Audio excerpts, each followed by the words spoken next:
നമസ്കാരം. മദ്യം വാഴാത്ത കാലം. സ്വാഗതം വക്രദൃഷ്ടിയിലേക്ക്.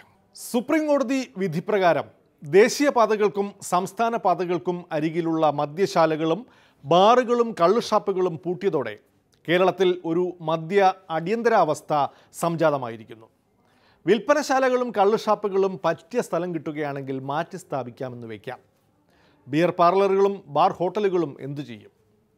ഇടതുമുന്നണിയുടെ ടൂറിസം അനുകൂല മദ്യനയത്തിലൂടെ ബാർ തുറക്കാമെന്ന് കരുതി ഹോട്ടലുകൾ പൈസ മുടക്കി 4 സ്റ്റാറും 5 സ്റ്റാറുമാക്കിയവർക്ക് കോടതി വിധി തിരിച്ചടിയായി.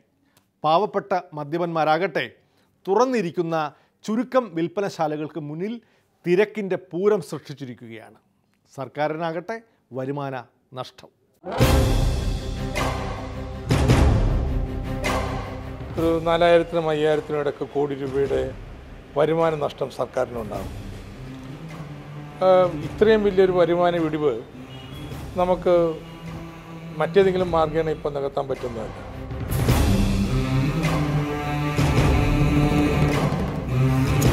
വീണ മണ്ണിൽ നിന്നുയർന്നു വന്ന ബ്രാൻഡുകൾ ബീവറേജിൽ 100 പേരിലായി പിറക്കവേ ആർത്തിമൂത്ത് അന്തിയായാൽ തൂവിലുന്തി നിൽക്കണ ആയിരങ്ങൾ നൽകി നമ്മൾ വഴിയിൽ വീണുറങ്ങണ.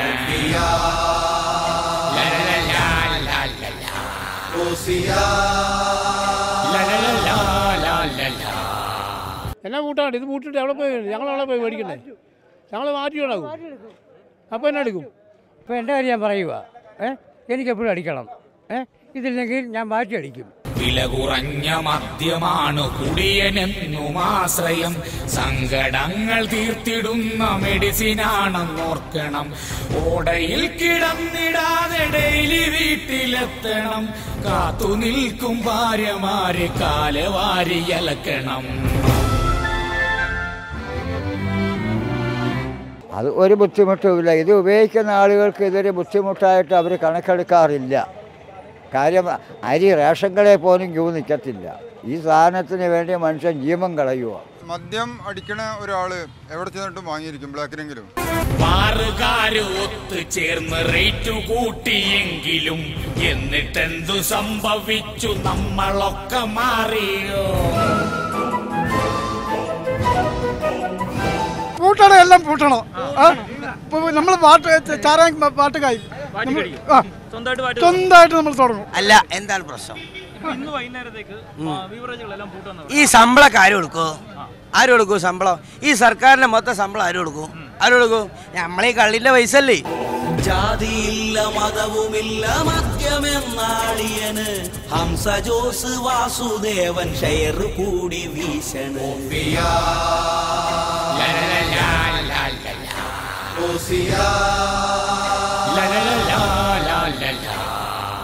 ഇത് നിരോധിക്കുന്നില്ല എന്ന് ആവർത്തിച്ച് പറഞ്ഞു കഴിഞ്ഞാൽ കോടതി അവർക്ക് തന്നെ ഭയമാണ്. നിരോധിച്ചാൽ ശരിയാവോ? നിരോധിക്കുന്നില്ല. നിരോധിക്കാത്ത ന്യായമായ ഒരു കാര്യം നടത്തത്തില്ല എന്ന് പറഞ്ഞാൽ എങ്ങനെയാ? വാങ്ങുവാൻ നമുക്കു മുമ്പിലേറെയുണ്ട് ബ്രാൻഡുകൾ. ബ്രാൻഡി വിസ്കി വോഡ്കറമ്മു മാറി മാറി അടിക്കണം. നീറി നീറി നിൽക്കണമെങ്കിൽ വിസ്കി തന്നെ വീശണം. കഥ പറഞ്ഞു തെറി പറഞ്ഞു കുഴമറിഞ്ഞു വീഴണം. മദ്യവിൽപ്പനയിലൂടെ ലഭിക്കുന്ന വരുമാനം പ്രധാനമാണെന്ന് ഭരണപക്ഷത്തിനും പ്രതിപക്ഷത്തിനും അറിയാം. പണമില്ലാതെ നട്ടം തിരിയുന്ന തോമസ് ഐസക്കിന് എത്ര ആലോചിച്ചിട്ടും ഒരു എത്തും പിടിയും കിട്ടുന്നില്ല.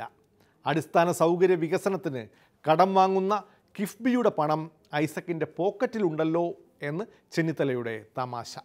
റോമാ സാമ്രാജ്യം കത്തിയെരിയുമ്പോൾ വീണ വായിക്കാൻ നല്ല ചേലാണ്. അതിന് പകരം പ്രത്യേകിച്ച് വേറെ വരുമാനമൊന്നും സംസ്ഥാന സർക്കാരിന് ഉണ്ടാക്കാൻ പറ്റില്ല. കിഫ്ബിയിൽ ഇഷ്ടം പോലെ പണമുള്ളത് കൊണ്ട് ഇവിടെ നിന്ന് അല്പം വരുമാനം കുറഞ്ഞാലും ഒരു പ്രശ്നവും ഉണ്ടാകാൻ പോകുന്നില്ല. അതുകൊണ്ട് വരുമാന നഷ്ടത്തിന്റെ പേരിൽ സുപ്രീം കോടതി വിധി അട്ടിമറിക്കുന്ന നടപടി ശരിയല്ല. പാറടച്ചലപ്പോ തന്നെ മിലിറ്ററിക്കാരെ പൊക്കണം. മദ്യമെന്ന വസ്തുവിൽ തീരുകില്ലൊരിക്കലും. മദ്യം മധ്യ കേരളത്തിൽ റേഷനായി നൽകണം. മദ്യശാലകളിൽ പൂട്ടിക്കോട്ടെ, റേഷൻ കട വഴി കൊടുക്കുക. നിങ്ങൾ ഓരോ കാർഡിന് ഇത്ര കോട്ട ഇത്ര കുപ്പി വെച്ച് കൊടുക്കുക. പെണ്ണുങ്ങൾ പോയി മേടിച്ചോണ്ട് വരുമല്ലോ. മദ്യമെന്ന വസ്തുവിൽ തീരുകില്ലൊരിക്കലും. മധ്യ കേരളത്തിൽ റേഷനായി നൽകണേ.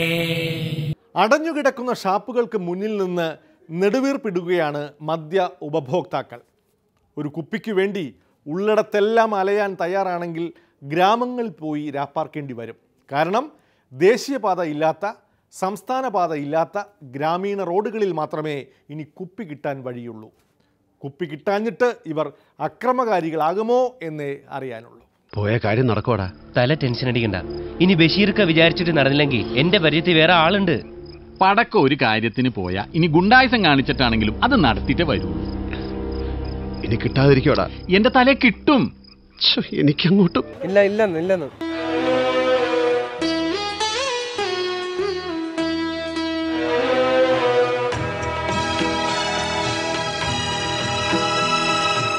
അലയും കാറ്റിൻ ഹൃദയം അരയാ കൊമ്പിൽ തേങ്ങി പൂല പുടവത്തുമ്പിൽ പാടം കണ്ണീരുപ്പി രാമായണം കേൾക്കാതെയായി പൊന്മൈനകൾ മിണ്ടാതെയായി പോ.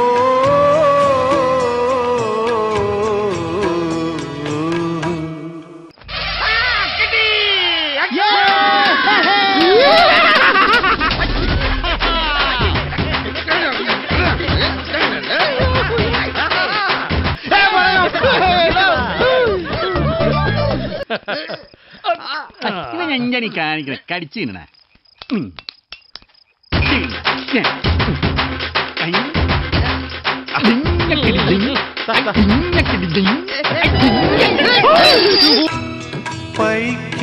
പൈക്കിടാവേങ്ങി നിന്നു പാൽമണം വീണലിഞ്ഞു. പൈക്കിടാവേങ്ങി നിന്നു പാൽമണം വീണലിഞ്ഞു.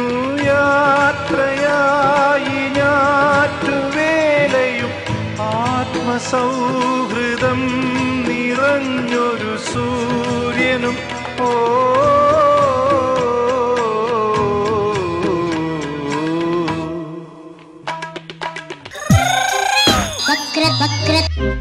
കൃഷിയിൽ മാത്രമല്ല പരിസ്ഥിതി പ്രവർത്തനങ്ങളിലും വ്യാപൃതനായ നടൻ ശ്രീനിവാസൻ അതിരപ്പള്ളിയിലെത്തി.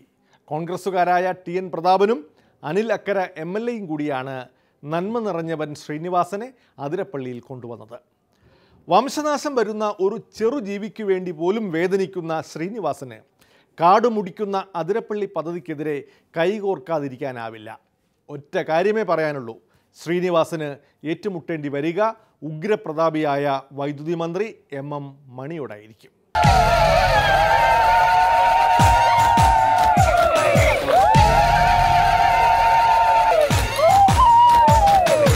ചോലമരം കാറ്റടിക്കണ്, ജാതിമരം പൂത്തിരിക്കണ്, മൂപ്പാമുറവ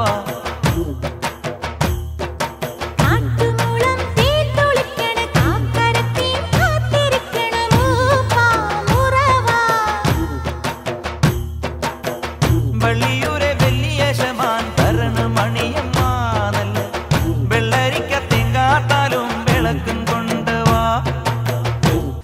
ശ്രീ നരേന്ദ്രമോദി പ്രധാനമന്ത്രിയായി ചുമതലയേറ്റതിന് ശേഷം ഒരു ആസ്ട്രേലിയൻ പര്യടനം നടത്തി. അദ്ദേഹത്തിൻ്റെ കൂടെ വിഴിഞ്ഞം പദ്ധതിയുടെ കൂടെയൊക്കെ അറിയപ്പെടുന്ന അദാനി എന്ന് പറയുന്ന അദ്ദേഹം, എല്ലാവർക്കും അറിയാവുന്ന വലിയൊരാളാണല്ലോ, അദ്ദേഹം കൂടെ പോയിരുന്നു ആസ്ട്രേലിയയിൽ. അപ്പോൾ അദാനിക്ക് ആസ്ട്രേലിയയിൽ എന്തോ സാധനങ്ങൾ ഖനനം ചെയ്യാനുള്ള ഒരു അനുമതിക്ക് വേണ്ടി പ്രധാനമന്ത്രിയോടൊപ്പം കൂടിയതാണ്. അപ്പോൾ അവിടെയുള്ള വലിയ വലിയ ആളുകളെയൊക്കെ പരിചയപ്പെടാനിടയായി, ഭരിക്കുന്നവരെയൊക്കെ പരിചയപ്പെടാൻ സാധിച്ചു. അങ്ങനെ ഖനനത്തിന് വേണ്ടി ശ്രമിച്ചപ്പോൾ മാസങ്ങൾക്ക് ശേഷം അവിടുത്തെ ശാസ്ത്രജ്ഞന്മാർ പറഞ്ഞത്,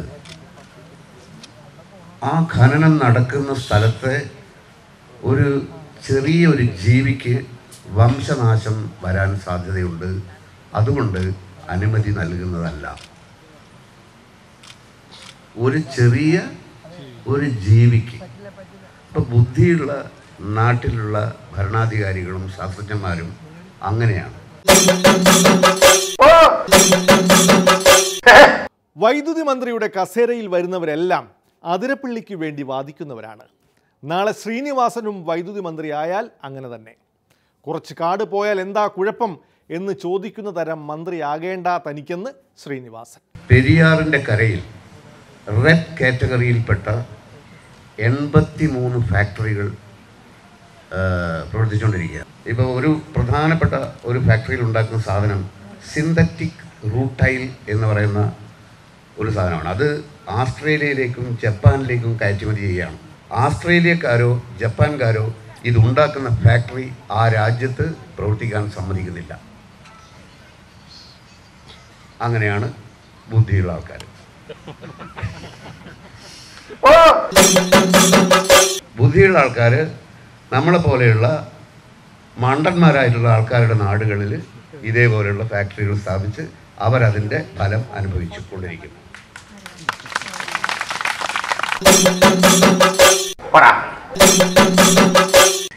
ഞാൻ പറയുന്നത് വീണ്ടും പറയുന്നു, ബുദ്ധിയുള്ള ഭരണാധികാരികളുള്ള നാട്ടിൽ അങ്ങനെയാണ്. ബുദ്ധിയില്ലാത്തവർ പറയും വനം കുറെ നശിച്ചു പോട്ടെ, ഒരു കുഴപ്പമില്ല എന്ന് പറയും. സോളാർ വൈദ്യുതിയുടെ ആരാധകനാണ് ശ്രീനിവാസൻ. പൈസ മുടക്കി സോളാർ വീട്ടിൽ വെച്ചിട്ടുണ്ട്. സിനിമാ നടനായ ശ്രീനിവാസന് പണമുള്ളത് കൊണ്ട് അത് സാധിക്കും. പാവം മണിയാശാന് സോളാർ വൈദ്യുതി ഉണ്ടാക്കണമെങ്കിൽ വലിയ പണച്ചെലവ് വേണ്ടിവരും. ഇന്ന് ശ്രീനിവാസൻ പറഞ്ഞിട്ടുണ്ട് ആതിരപ്പള്ളി വേണ്ട, അതിന് സോളാർ മതി. അദ്ദേഹം അത് വേണ്ടതെന്ന് പഠിച്ചിട്ടാണോ എന്ന് എനിക്കറിയത്തില്ല. കാരണം ഈ സോളാർ വലിയ ചിലവുള്ളതാണ്. പിന്നെ ഒന്നുമില്ല, പിന്നെ എന്തെങ്കിലും ആവട്ടെ എന്ന് വെക്കാമെന്നുള്ളതേ ഉള്ളൂ. അപ്പോൾ ഞാൻ സോളാർ ചെയ്തതിനെ പറ്റിയിട്ട് ഒരു പ്രമുഖ നേതാവ് പറഞ്ഞത്, ഞാൻ സിനിമാക്കാരനായതുകൊണ്ട് കുറേ കാശുണ്ട്, അതുകൊണ്ട് അയാൾക്ക് സോളാർ ആവാം എന്നൊക്കെയാണ്. ഞാൻ സോളാർ വെച്ചു, ശരിയാണ്. അത് ബുദ്ധിയുള്ള ആളുകൾ അത് ഇതേപോലെ നമ്മളെ ബൾബ് കത്തിക്കാൻ ഉപയോഗിക്കുക ആണ് വേണ്ടത്. ബുദ്ധിയില്ലാത്തവരാണ് കാട് പോയിക്കോട്ടെ, പുഴ പോയിക്കോട്ടെ, അതിൻ്റെ കണക്കുകളൊക്കെ പറയുന്നുണ്ട്. ചില കണക്കുകൾ ഞാൻ വായിച്ചു. അത് സോളാർ ഉൽപ്പാദിപ്പിച്ചാൽ 6 രൂപയിൽ കൂടുതലെങ്കിലും ഒരു യൂണിറ്റിനാവും അത് സോളാറിന്. ഇത് ജലവൈദ്യുത പദ്ധതിയാണെങ്കിൽ വളരെ ചെറിയ പൈസയാവുള്ളൂ ഒരു യൂണിറ്റ് ഉൽപ്പാദിപ്പിക്കുമ്പോൾ. അതായത് ആതിരപ്പള്ളി പദ്ധതി വരികയാണെങ്കിൽ ഒരു യൂണിറ്റ് കറണ്ടിന് 50 പൈസയെ ചിലവ് വരും. സോളാർ ആണെങ്കിൽ 6.50 വരും. അത് എവിടുത്തെ കണക്കാണെന്ന് എത്ര ആലോചിച്ചിട്ട് എനിക്ക് പിടികിട്ടിയതേ ഇല്ല. ഇത് സൂര്യന് നമ്മൾ എന്തെങ്കിലും വാടക ഒന്ന് കൊടുക്കണം, എനിക്ക് മനസ്സിലായില്ല. സമ്മതിക്കില്ല, ഇത് പ്രതിജ്ഞ, പ്രതിജ്ഞ, പ്രതിജ്ഞ.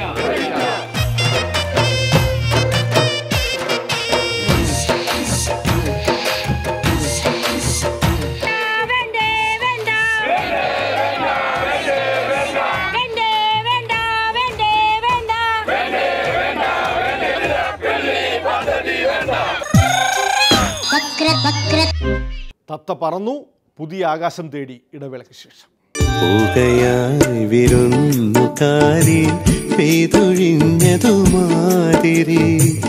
നിന്റെ സൗഭഗരാഗ സൗരഭം നെഞ്ചിലുണ്ടതുമായുമോ പോകയായി വിരുന്നുകാരി.